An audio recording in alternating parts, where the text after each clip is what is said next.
Les déboires des natifs de France métropolitaine avant 1963, dont la nationalité de naissance leur a été retirée.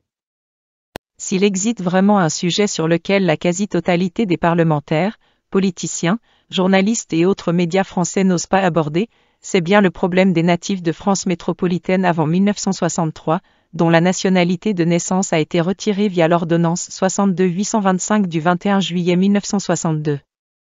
Cette ordonnance constitue pour les victimes de cet acte à l'origine de leur déboire, un acte discriminatoire et inconstitutionnel, qu'ils ont toujours contesté et décrié, du moins depuis qu'ils en ont découvert la réelle portée en 2016, au moment même où une centaine de députés ont déposé auprès de l'Assemblée nationale un projet d'amendement inscrit sous le numéro 794. Nés en France métropolitaine de parents eux-mêmes français à l'époque, ils ont mené une vie de citoyens français sans se douter que leur terre natale allait les renier du jour au lendemain. En effet, dès son élection à la présidence française, selon des sources de la Fondation Charles de Gaulle et de la Conservation du patrimoine des archives de l'exécutif, le premier président de la Ve République, le général de Gaulle a tout fait pour s'arroger les pleins pouvoirs en rédigeant une nouvelle constitution. Cette nouvelle constitution devait lui permettre de gouverner et légiférer avec un minimum d'obstacles, car ayant pris soin d'écarter les deux chambres, Assemblée nationale et Sénat, du cercle des consultations et des décisions, en clair, une constitution rédigée à sa mesure. Rappelons que le droit du sol en France date depuis très longtemps. Si l'on se réfère aux documents historiques de la République française, la première mesure est née en 1515 sous le règne du roi François Ier. Depuis, le droit du sol a été malmené au fil des décennies, subissant de multiples modifications.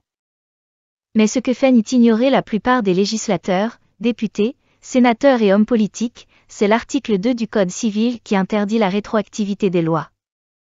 Ainsi, selon ce même Code civil dont l'article 2 est en vigueur depuis 1904 jusqu'à nos jours, l'ordonnance 62-825 n'aurait jamais dû avoir lieu, encore moins être liée aux accords sur l'indépendance de l'Algérie, et aboutir au retrait de la nationalité française de naissance des enfants nés sur le sol de la France métropolitaine avant 1963. Ceci dit, nous, collectif des natifs de France métropolitaine avant 1963, lançons un appel pressant à l'ensemble de la classe politique française sensible sur le fait que nous continuons de subir les effets négatifs, inconstitutionnels et discriminatoires de l'ordonnance suscitée, afin de nous réhabiliter dans notre nationalité de naissance dans le cadre du double droit du sol. Cet appel s'adresse à l'ensemble des députés sensibles à notre cause, et en particulier à la France insoumise, groupe de la NUP, dont le programme inclut en son chapitre 7, Égalité et lutte contre les discriminations, garantir le droit du sol intégral à tous les enfants nés en France, et faciliter l'accès à la nationalité française.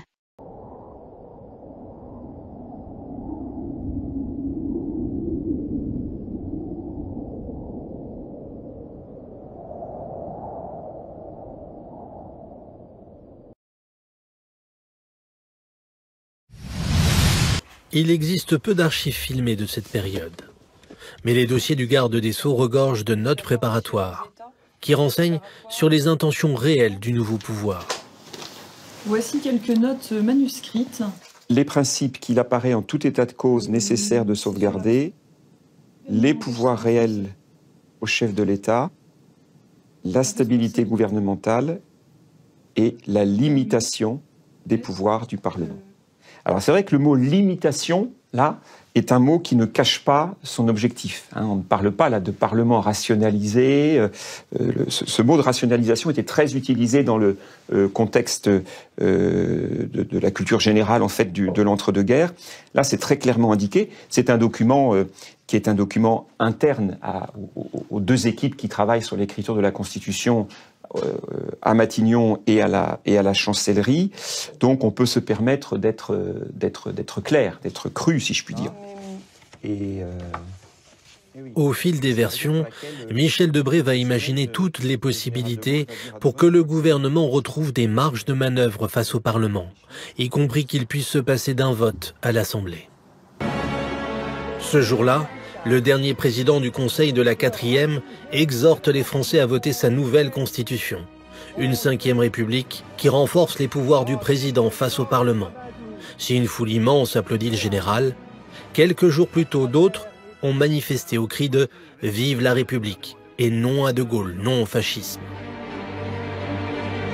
Chef de la résistance, libérateur de la France, père de la 5e République, Charles de Gaulle fut aussi un président contesté, accusé de museler les assemblées, de violer la Constitution, de porter atteinte à la démocratie. David Bellamy est historien.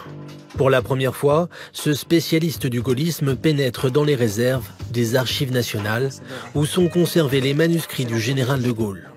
Autant de pièces qui dévoilent les coulisses de l'histoire.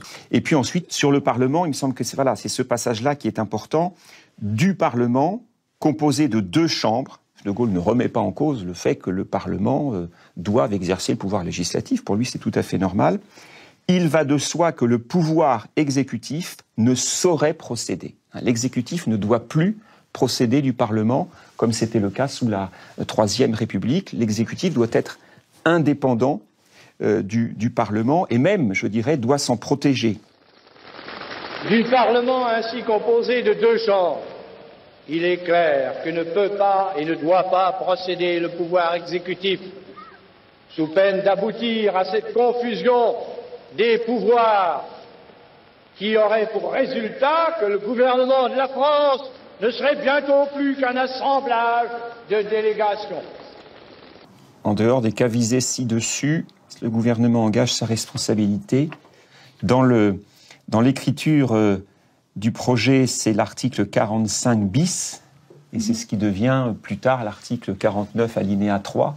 Les rédacteurs de la Constitution prévoient un dispositif qui est tout à fait inédit, qu'on ne retrouve pas dans d'autres constitutions. Cet article, ce qui le caractérise, c'est vraiment de donner la possibilité au gouvernement d'avoir les coudées franches pour proposer sa politique et ne pas se retrouver mis en difficulté de manière trop régulière. Auparavant, les gouvernements étaient souvent mis en minorité parce qu'il y avait plus de députés qui refusaient la confiance que de députés qui la leur donnaient. Là, maintenant, il faut qu'il y ait une majorité absolue de députés pour demander la chute du gouvernement. C'est l'avant-projet de la Constitution. Donc là, maintenant, nous sommes fin juillet. On va arriver à un premier résultat que Michel Debré va soumettre au comité consultatif constitutionnel qui est composé de parlementaires, des députés et des sénateurs jusqu'à présent tenus soigneusement à l'écart.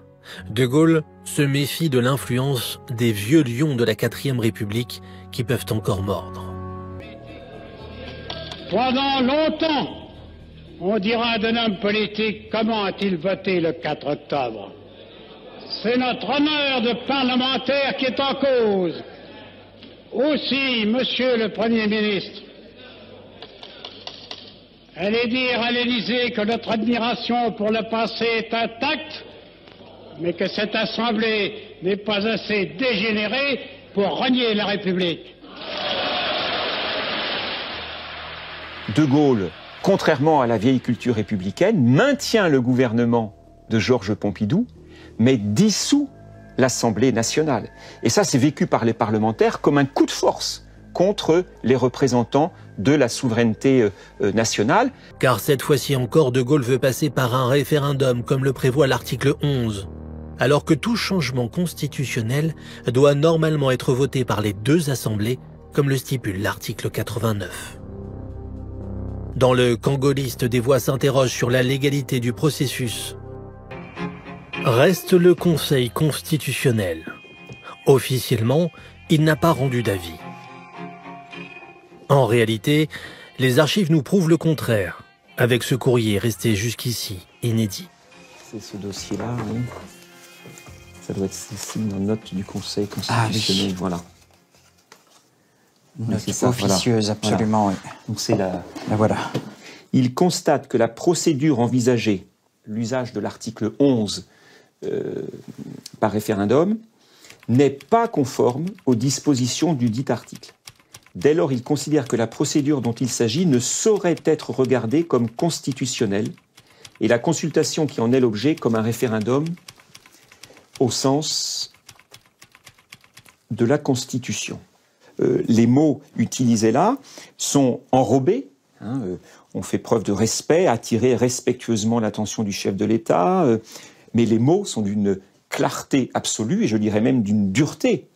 La procédure envisagée n'est pas conforme à la Constitution, tout simplement.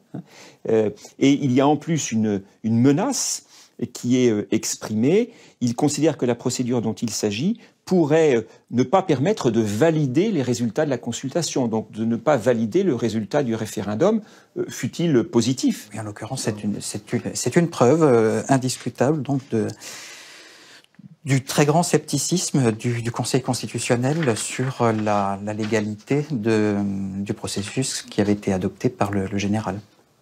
Ça me pose énormément de problèmes. Je considère au contraire qu'il a violé le texte. Si, ça me pose un problème, tout à fait. La première chose pour un président de la République, c'est de respecter la Constitution.